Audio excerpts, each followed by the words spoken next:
नमस्कार मेरे प्रिय विद्यार्थियों। आज हमें हमारे पाठ्यक्रम का जो 14वां पाठ है, जो विशेष अध्ययन हेतु से यहाँ पे रखा है दोस्तों, हिंदी में उज्जवल भविष्य की संभावनाएं। हिंदी में उज्जवल भविष्य की संभावनाएं, जिसके लेखक है डॉक्टर दामोदर खड़से जी। यहाँ पे डॉक्टर दामोदर खड़से जी ने यह एक लेख है दोस्तों, भाषण है। भाषण में से कुछ अंश जो है लेखक दामोदर खड़से जी का जो भाषण था, उस भाषण का ही कुछ अंश हमारे पाठ्यक्रम में रखा है दोस्तों। जिसमें बताया हिंदी जो विद्यार्थी हिंदी में अध्यापन करते हैं, जो विद्यार्थी 12वीं से लेकर ग्रेजुएशन तक, बीए तक, स्नातक या स्नातकोत्तर की उपाधि प्राप्त करने तक जो विद्यार्थी हिंदी विषय लेकर अध्यापन करते हैं, तो ऐसे विद्यार्थियों के लिए हिंदी में क्या क्या संधियाँ उपलब्ध होती है, उनका भविष्य किस प्रकार से उज्जवल कर सकती है, ऐसे विषय को लेकर उन्होंने जो भाषण किया है, उस भाषण का ही यहाँ पे कुछ अंश रखा है। तो ये भाषण पढ़ने से पहले सब हम क्या करते हैं, लेखक दामोदर खड़से जी का अल्प परिचय देखते हैं दोस्तों। तो देखिए पेज नंबर 84 पर दामोदर खड़से जी का जन्म 11 नवंबर 1948 को छत्तीसगढ़ के कोरिया जिले में हुआ है। आपकी प्रारंभिक शिक्षा रामपुर में तथा स्नातक एवं स्नातकोत्तर शिक्षा नागपुर विश्वविद्यालय से हुई है। आप 30 वर्षों तक बैंक में सहायक महाप्रबंधक राजभाषा के रूप में कार्यरत रहे। आप एक कवि, एक कथाकार तथा अनुवादक के रूप में भी हिंदी साहित्यकार या हिंदी साहित्यकाश पर छाए हुए थे। आपको राष्ट्रीय स्तर के अनेक पुरस्कारों से सम्मानित किया गया है। भटकते कोलंबस, पार्टनर, गौरियत को तो गुस्सा नहीं आता, कहा यह इनके कहानी संग्रह है। काला सूरज, भगदड़, बादल राग, यह दामोदर जी के उपन्यास है दोस्तों। सन्नाटे में रोशनी, नदी कभी नहीं सूखती आदि, यह उनके कविता संग्रह है। मराठी से किस कृतियों का हिंदी में अनुवाद भी उन्होंने किया है दोस्तों। तो ये जो भाषण विधा है वह क्या है, देखिए, जनमानस को अपने विचारों से अवगत कराने का सबसे सशक्त माध्यम है भाषण। क्या है, जनमानस को अपने विचारों से अवगत कराने का सबसे सशक्त माध्यम है भाषण। भाषण करना यह एक कला है दोस्तों। भाषण करना सभी को नहीं आता, किसी को भी नहीं आता भाषण करना। तो भाषण करना यह एक कला है और इस कला का उद्देश्य श्रोताओं को अपने विचारों से प्रभावित करना होता है। स्वामी विवेकानंद, सुभाष चंद्र बोस, जवाहरलाल नेहरू, सरोजिनी नायडू, सरदार वल्लभ भाई पटेल आदि महापुरुषों के भाषण विश्व में प्रसिद्ध रहे हैं।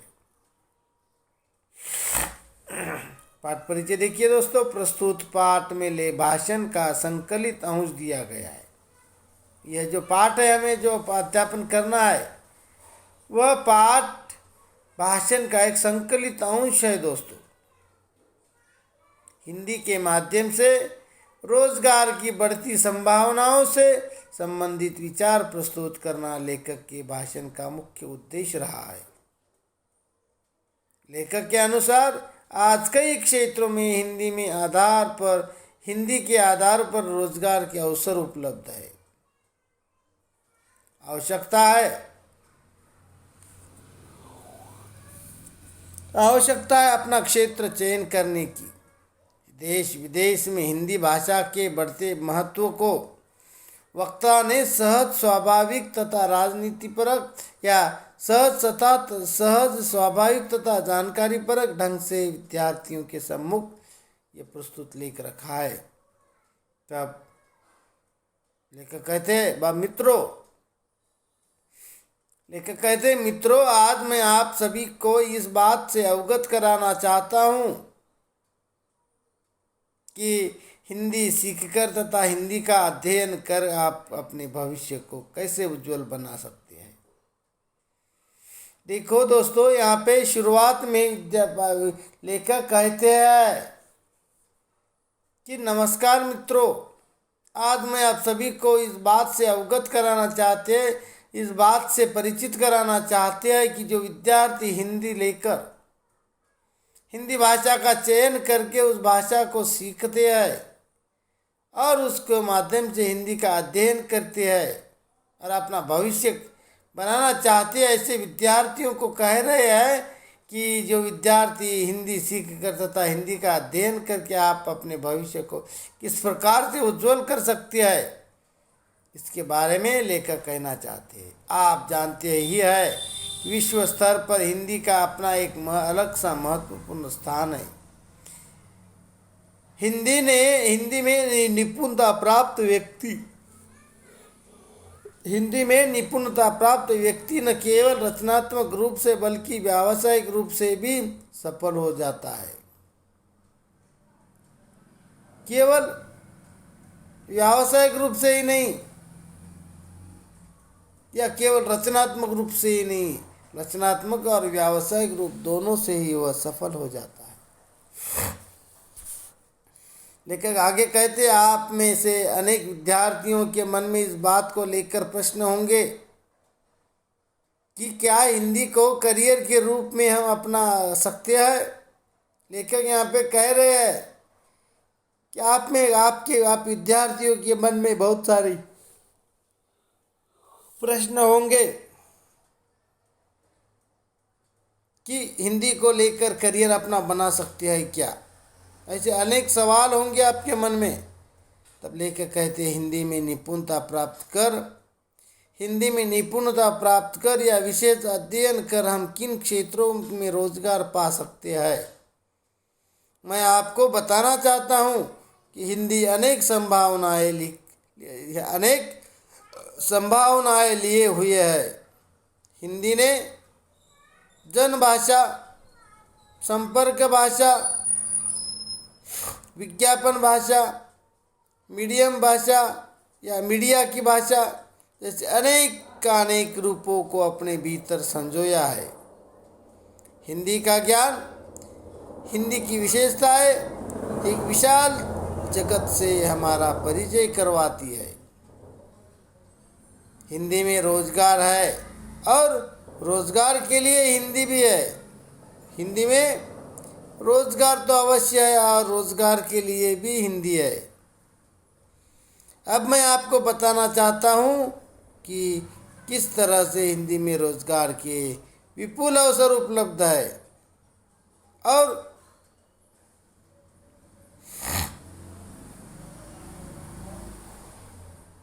कहाँ आप हिंदी भाषा के ज्ञान के आधार पर अपना करियर बना सकते हैं।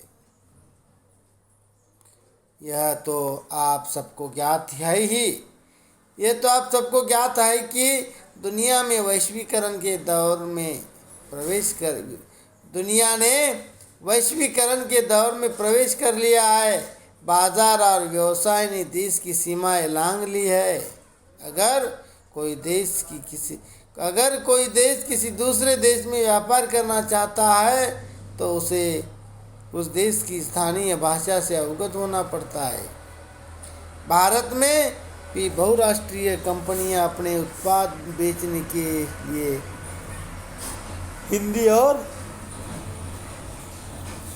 अपना उत्पादन बेचने के लिए हिंदी और आवश्यकता पड़ने पर क्षेत्रीय भाषाओं का उपयोग कर अपना व्यवसाय बढ़ा रही है। तो देखिए दोस्तों, आज क्या है, वैश्वीकरण का दौर चल रहा है और इस वैश्वीकरण के दौर में अलग अलग देशों में जाकर अपना व्यापार, अपना व्यवसाय कर रहे हैं। अलग अलग देशों में अपनी कंपनियों की स्थापना की है। वैसे ही हमारे भारत देश में अब बहुत सारे अलग अलग राष्ट्रों, अलग अलग देशों से कंपनियां हैं, उत्पादन बेचने के लिए यहाँ पे स्थिर हुई है। और अगर किसी दूसरे देश में या अपने देश में आकर अब उत्पादन बेचना है तो फिर यहाँ की भाषा, यहाँ की रहन सहन सब सीखना होगा, तब आपको हिंदी भाषा ही काम आने वाली है दोस्तों।